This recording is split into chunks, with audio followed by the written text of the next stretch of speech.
What's going on, Knicks fans? I got a question for you. I saw a rumor that the Knicks could be interested in James Harden. We're going to break that all down in today's show. But let me know, who do you want to be the starting point guard for next season? If you want it to be James Harden, go down and type JH in the comments section. Or if you want it to be Immanuel Quickley, you can go down and type IQ.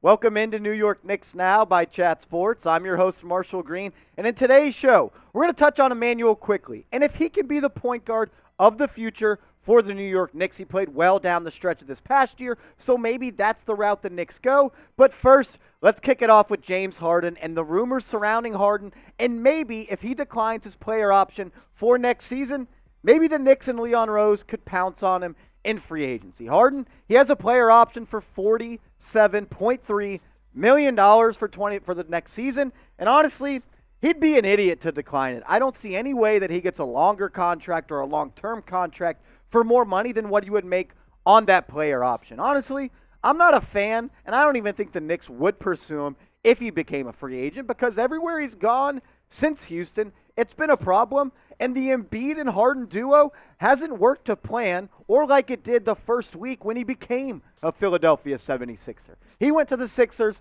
the NBA caught on fire, and it was like, this might be the best duo since Kobe and Shaq. And now they're on the verge of blowing a 3-0 playoff lead in the first round of the Eastern Conference playoffs. Honestly, Harden looks like a shell of himself. He looks slower, he looks fatter, he looks less explosive. He's nowhere close to the player he was when he was averaging 36 points per night with the Houston Rockets. He doesn't even look like the player he was last year with the Brooklyn Nets. Harden has fallen off a cliff, and we'll break that down in a second. But answer this question for me. Should the Knicks sign James Harden in NBA free agency? I'm going down and I'm typing my P for pass. If you don't want him, join me. Spam P in the comment section. Or if you want him to be a New York Knick next season, you can go down and type S for sign. Pass. Pass, pass, pass. Pass on James Harden. There is no way, shape, or form, or anything that anybody can tell me that James Harden on the Knicks would be a good idea. Let's just go back a little bit, as in a couple days ago, and look at what he's done in the 2022 NBA playoffs. It hasn't worked out well at all. He's averaging 18.4 points per game in the playoffs, 9 assists, which is good. And I think if he fell back into a role as a point guard where he was just a distributor and tried to get others involved, he would be a successful player. But he continues to jack up step-back threes, and that's why his field goal percentage in the playoffs is 37%. He is not the same player that was once an MVP candidate, a game away from taking down the best team in NBA history and the Golden State Warriors and advancing to the playoffs before the Rockets missed, 27 straight three-pointers? Harden had his day. At one point, he was one of the best ISO scorers and players in the NBA. But now, he's not even close to the same player he was. He's lost a step or three. Not a step or two, a step or three. When you watch him do the through-the-leg step back, try to get to the cup and lay it up with the left, it's not the same. He doesn't have the burst. He doesn't have the explosion. And the rule changes where there's less ticky-tack fouls. He's not able to do the swipe-through play and draw fouls on jump shots. He's not able to get to the free throw line 20 times a night like he did in Houston. It's hurt him. He's not as effective or efficient as a player. And he's a bad shot maker. And that's a blessing and a curse. Because when you're a bad shot maker and you miss, you grimace as a fan and you're like, that was a terrible possession. Harden held the ball for 18 seconds and it resulted in a step-back three.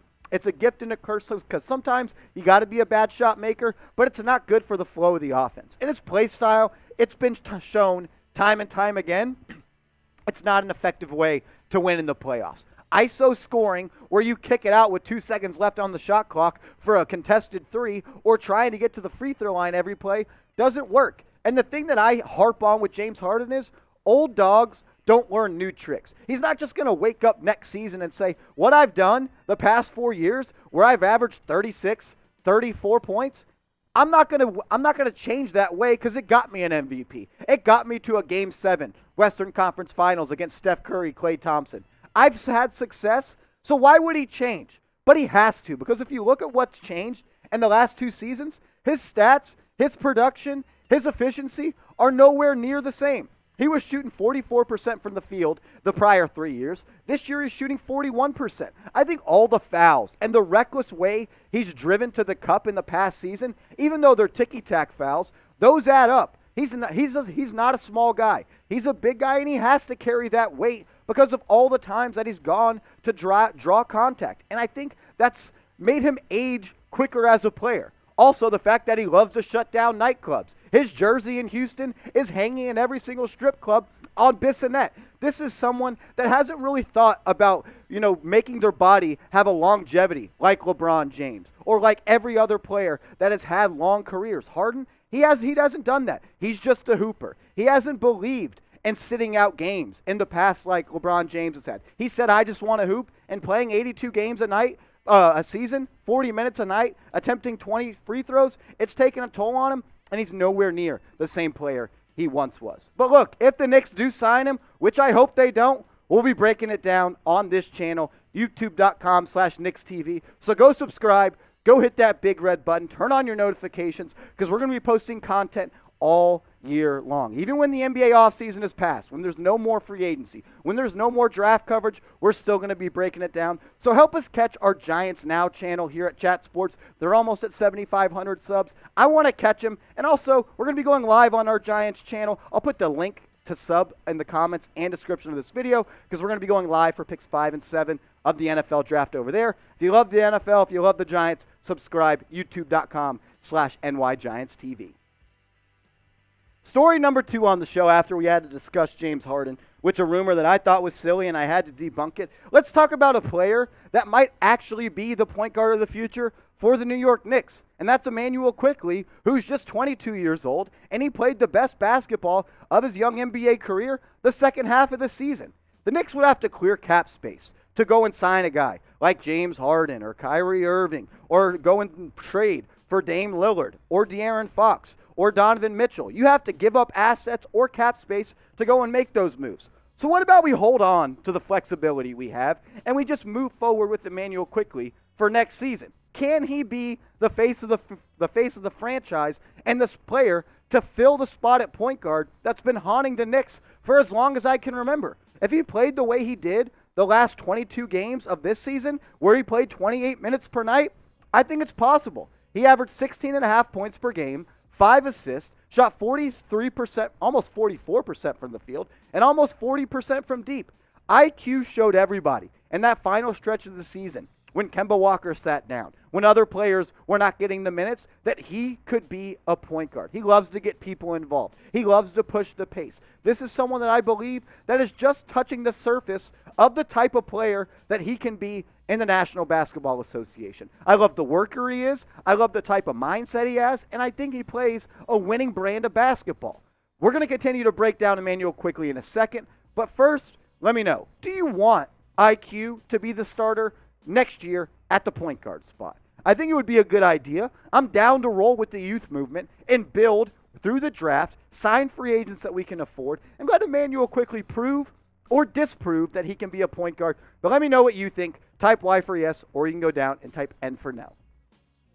Unfortunately, the Knicks are not in the NBA playoffs, but to spice it up, let's go and bet on the playoffs with our proud sportsbook partner, BetUS. Go to chatsports.com/bet. Use the promo code CHAT125. And when you do those two things and you deposit $100 into your account, they'll match it with a 125% deposit bonus. And you can bet on all kinds of things over there. Favorites to win the NBA title. You can still bet on the MVP if you think you know who it's going to be. And you also can't bet on the Nets because they're out. Shout out KD. Sweep them out of the playoffs.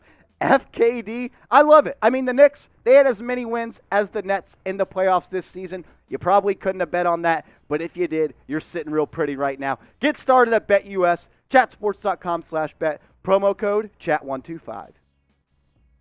When I think about what type of player Immanuel Quickley is and what he brings to a team on the offense and the defensive side of the court, I think he has everything you want in a young point guard. He's 6'3", has a 6'10" wingspan. He's athletic, he's young, and he can be efficient and score from all three levels. Everything he does gives me confidence that he can be a point guard. I love the way he plays basketball, the pace that he plays at. He likes to speed up the pace. He doesn't like to just walk the ball down the court. He likes to run the ball up the court, try to get the offense rolling and in motion before the defense is set. And that creates easy buckets on the offensive end. Also, he's a shot maker. He can make bad shots. He can make step-back threes. And he's also a good catch-and-shoot player. His shot-making ability is the new wave of point guards in the NBA. His playmaking ability is getting better every single time he's on the court. The last 5 games of this past season, he was averaging almost 10 assists. So the idea that he's just a shooting guard that can come off the bench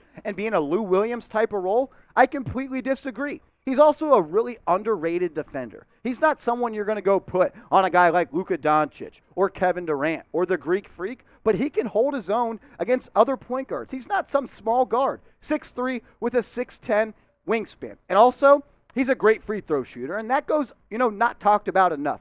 How many times at the end of games have the Knicks missed clutch free throws? Well, if the ball's in Immanuel Quickley's hands, a guy that has an above 90% career free throw percentage, that's a great and efficient way to close out games, get the ball to IQ, and have him win games from the free throw line. It's time for Immanuel Quickley or somebody to step up as the face of the franchise at the point guard spot. Because if you look at the starting point guards on opening night the past couple of years, it hasn't been good. Kemba Walker, bust. Elfrid Payton, he's Elfrid Payton. Alonzo Trier, he's not even in the G League anymore. Trey Burke, he's somewhere on the bench in Dallas. Raymond Sessions, we made a move for him about 3 years too late. That would have been cool in 2013. Derrick Rose, he's nice. Shout out to him. Shout out Chief Keef. But he wasn't the player that he once was in 2016 when he was an MVP candidate for the Chicago Bulls. Jose Calderon, oh my goodness, that still pisses me off. Shane Larkin, I thought he was going to be the real deal out of Miami.